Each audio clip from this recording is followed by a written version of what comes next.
Para Dalí, el comestible más perfecto era el que tenía una armadura para proteger la masa blanda y nutritiva de su interior. Le entusiasmaba comer erizos de mar. Era toda una conquista vencer la resistencia de su caparazón.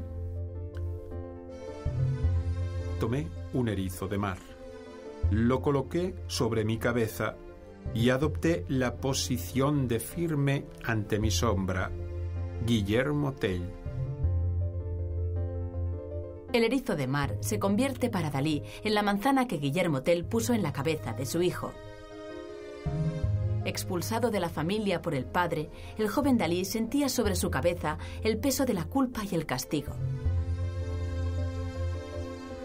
Y, finalmente, en las obras de madurez, el erizo de mar se erige en la forma natural más perfecta. En el erizo de mar, todas las virtudes y esplendores de la geometría pentagonal se encuentran resueltas.